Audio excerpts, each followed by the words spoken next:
We've got extensive coverage beginning with CTV's Tom Popyk in Oliver. Tom, certainly a tense 24 hours for residents there. What's the fire situation looking like right now? You know, some relief in the air. We're just going to wait a moment here. You can see mist that's dropping on the fire line right behind me south of Oliver.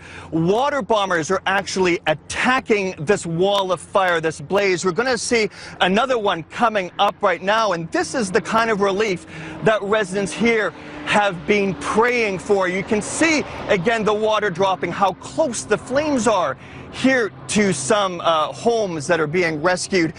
Now, sighs of relief from Oliver as well as this evacuation order was lifted. Now BC has spent about $200 million on the fire effort this summer.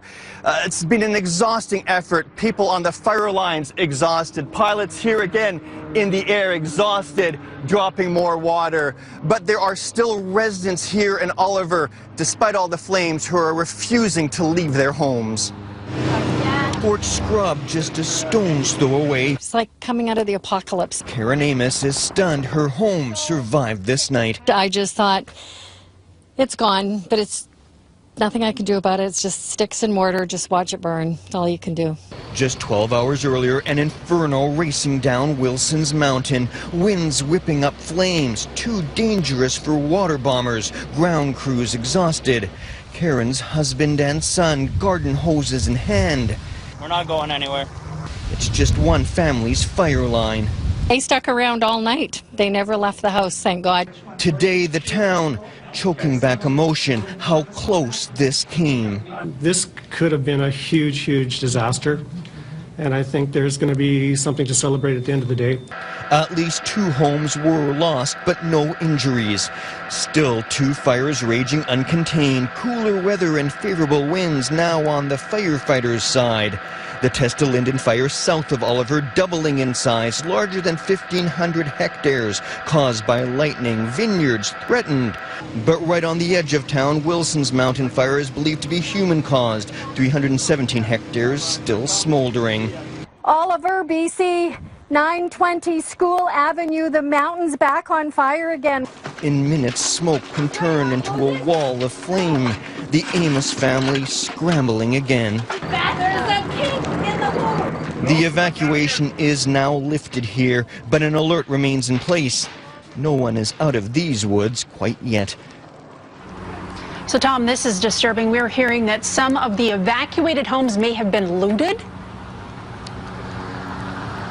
Yeah, Julie, we've heard at least 2 separate incidents from residents here who evacuated their homes, having property stolen, robberies, motorbikes that were then apparently returned by the RCMP later in the day. One gentleman having an RCMP report. But when we asked the question at the press conference, the corporal in charge here is saying that they had no reports of robberies or burglaries. This is something we're following up. Certainly residents we've talked to have heard about these. They say it's a disturbing turn in this already tragic story. Julie? We've been hearing that a suspect has been arrested in Kamloops. CTV's Tom Popyk is in Kamloops. He joins us now to bring us up to date on the story of an RCMP officer being shot. Tom, what do we know? What are you hearing? Dan, RCMP here in Kamloops are now reporting that they do have a suspect in custody. This manhunt is over. Now, the neighborhood I'm in here in Kamloops has been on lockdown throughout the day. Very few people getting in and out as they search for suspects, but suddenly these roadblocks are up. A press conference announced shortly that we'll be covering, of course, as well. Certainly a sigh of relief in this interior town. As you know, just before 3 a.m., a routine traffic stop turned into a gunfight. This RCMP officer, father of 2, 13-year-old veteran, gunned down another officer in the scene, trading gunfire, a white car, then speeding off, apparently ending up in a cul-de-sac where it was locked off. Then, of course, this day-long manhunt for the shooter.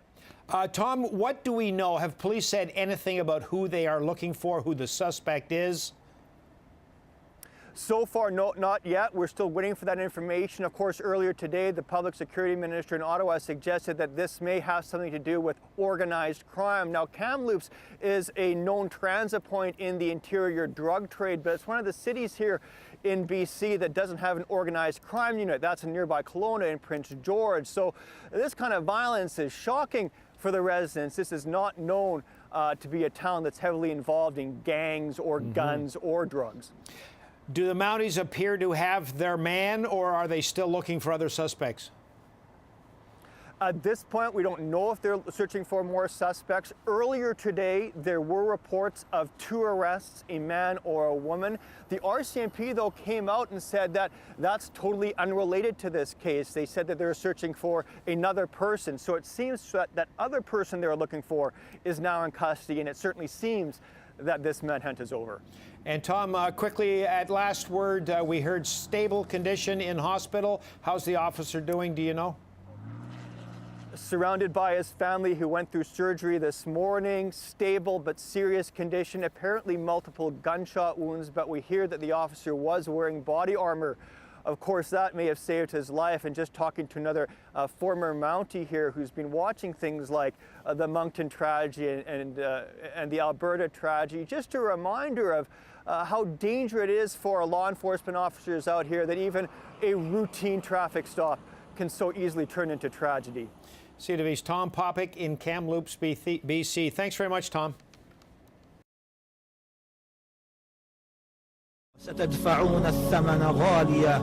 The ISIS threat now reaching into Canadian homes. CTV Vancouver obtaining a so-called kill list. More than 24 people named right here in BC. It's a favorite tactic of ISIS supporters. After all, the goal of terrorists is to terrorize.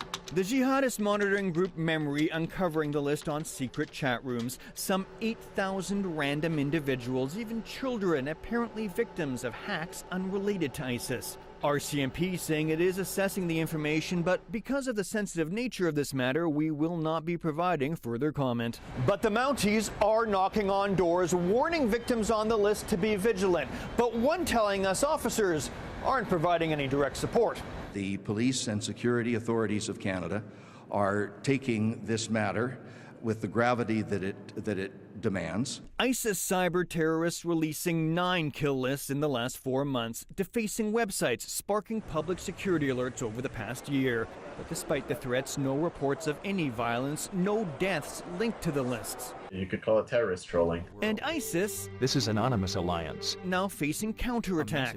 In the wake of the Orlando massacre, jihadi Twitter feeds hacked, propaganda replaced with pride flags. And the names of over 20,000 ISIS supporters, including foreign fighters, leaked. Now on Western law enforcement's own hit list. Tom Popyk, CTV News, Vancouver.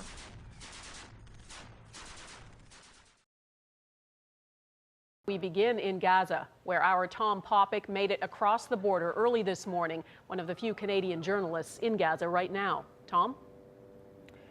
Donna, the skies here above Gaza are buzzing with the sound of Israeli drones, and still the ground shakes with occasional airstrikes. But after 6 days, grief and defiance here are only growing.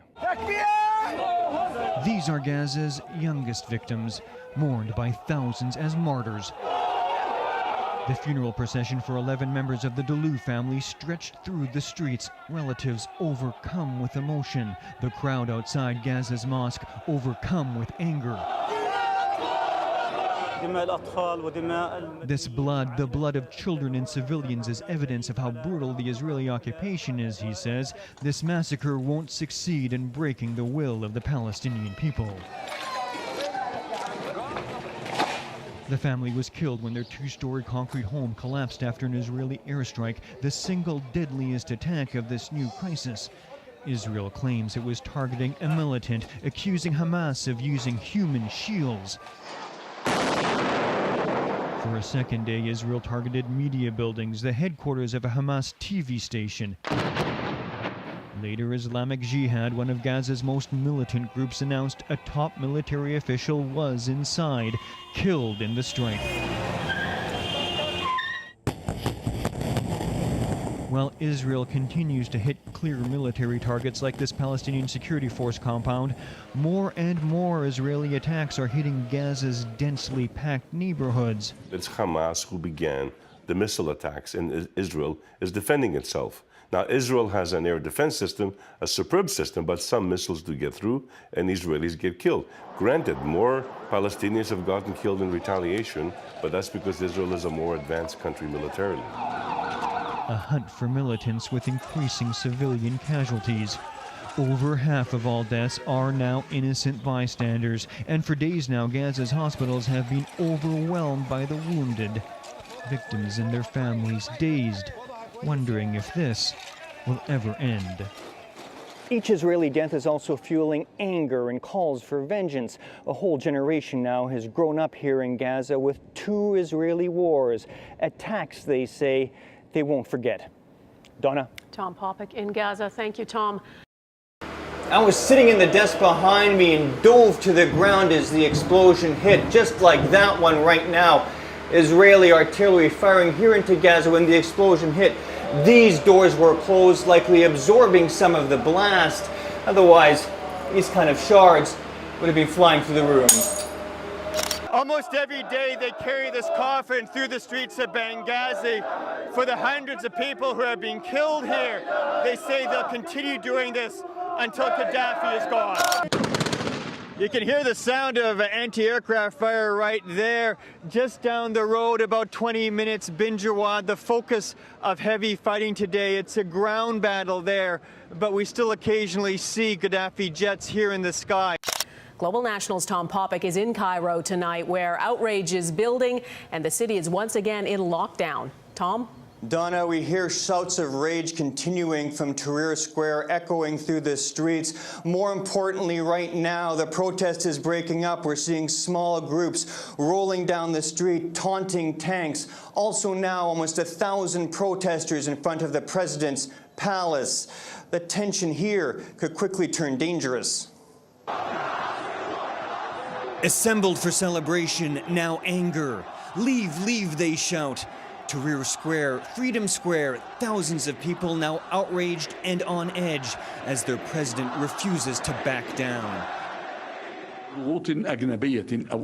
I have never bent down to external pressures. Just hours earlier, Egypt's national anthem, My Country, they sing, where just a week before they battled. Very emotional, very emotional. Mrs. Zayed lived in Calgary. He's now here to witness history. Hope for the freedom, for the real freedom. Instead, disappointment for a movement gaining momentum day by day. The crowd has been building throughout the day. Right now, I'd say there've been about 7,000, maybe 12,000 people here. Right on the stage here, you can see family members holding pictures of victims, people apparently killed during this crisis. Protesters like Ahmed Gad determined to stay. I like to die here, no problem. Really? Really, if I die here, no problem. Freedom for Egyptians, for all poor people. It was like a war, but we won. Protesters are dug in here. New tents are up, whole families sleeping inside, rejecting each government concession and demanding Mubarak's resignation. Today, turning points. Increasing labor unrest in the Suez, thousands of canal workers are walking out. Hospital, bus, and factory strikes in other cities. The threat of economic pressure is clear. And protests spreading to other cities. On Friday, millions are expected to rally. Instead, this night, celebrations came early, but few illusions about the future. Mubarak's defiance today is expected to trigger chaos. Thousands remain in Tahrir Square tonight, adding to the tense city a sense of permanence, all for a critical day tomorrow. 6 different rallies to converge after Friday prayers. As mentioned, Donna, as many as 1 million people could turn out, including in protests across this country. And Tom, I guess one of the wild cards here is, of course, who the police and who the army will support and whether they'll turn on the crowds. Absolutely, Donna. It's critical. So much of this protest started tonight. These hopes were raised when the army said that the president was going to agree to the protesters' demands. Right now, we don't know which side the army is choosing. We hear the protesters say again and again, the people and army are one. but we don't know that yet. And we know about the protests tomorrow, but we saw this new dimension today that you pointed out in your report, the strikes, the labor unions shutting down trains, hospitals, the canal, that sort of thing. Will that continue tomorrow as well? That's expected to continue and perhaps even grow. Now, Donna, this is critical. This doesn't just affect Egypt. The canal workers at the Suez, they handle about 8% of the global maritime trade. So this could have a huge impact on North American ports and world trade. Also, we're seeing factory workers and health workers, lawyers, all come out. This has a huge impact on Egypt's economy and on the elites. This could put new pressure on the government. Okay, Tom Popyk reporting again from Cairo for us tonight. Our Tom Popyk is one of the few Canadian journalists to get inside Somalia, and he reports that aid agencies are struggling to meet demand. Finally, after fleeing from famine, rest. Some took weeks to walk to this feeding center near the Ethiopian border, the ordeal written on their faces. How many people do you think have died in your village? It's countless, you say. The loss, heavy in their hearts. Her husband died and one of her sons. About 500 Somalis have settled here. More arrive each day, scorched by the sun, buffeted by winds that threaten to blow down their makeshift huts. It's still a small camp, just one of dozens now popping up throughout the country. Each, salvation from starvation. Nafiso, just 1 year old, his weight shockingly low. Mohammed Kadri and World Vision workers here call the situation severe. I can say 85% of these children are malnourished children. Nafiso's mother Haro says the family's livestock died in the drought. They heard about the camp through clan connections. She's given a high nutrition, high calorie paste called pulpy nut. It'll ease their hunger. But others here will have to wait for help. You know, we can't cover all the needs, so at least we make some intervention.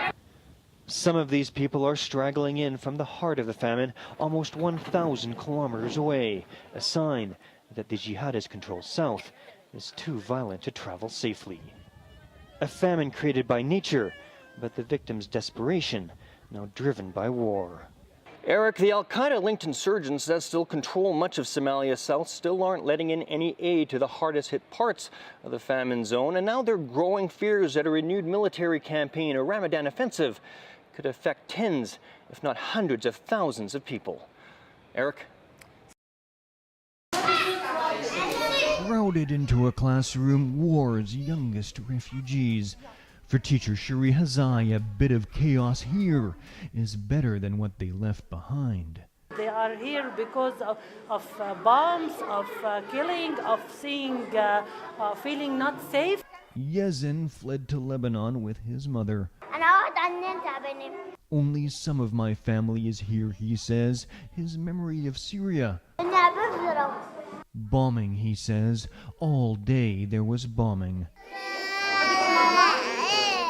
War haunts many of these children, but this is one of the few places they get help.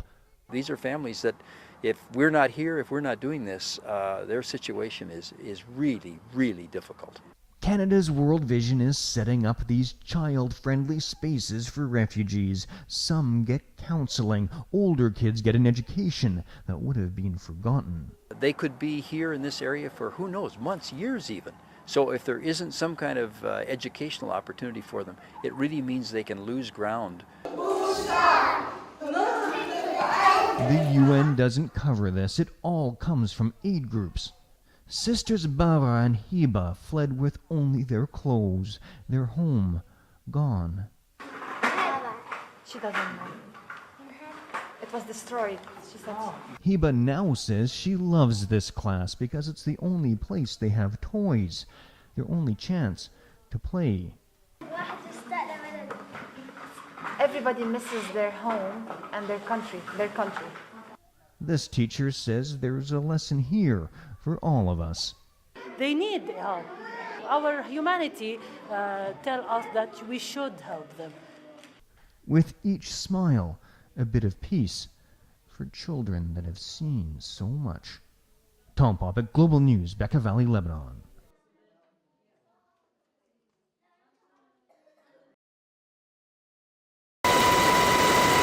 This is Taliban territory. Panjwai, Zare, Arghandab, familiar battlefields for Canadians, now the focus of America's surge. Spread out. 30,000 more boots are on the ground here, the final steps to securing southern Afghanistan. But far from safe. Roadside bombs remain the biggest threat here in Arghandab, one after the other. Roger, it's southeast of our location. How far? About a couple hundred meters. Troops call this the rat line. Insurgents are coming from Arghandab Valley all the way through this trail, through this village. They're asking villagers to find out where these insurgents are going, but it's not often that residents say what they want to say. He doesn't know anything about that. While elders keep their peace, some kids tip the troops. This is a straight road, 249. A possible ambush lurks ahead. Just keeping security tight just in case something happens. They're scared of us, sir. They never want to actually face-to-face with us. That's why they plant IEDs. All right, let's go. Let's move on. But as prayers rise and dusk falls, there's still time for talk.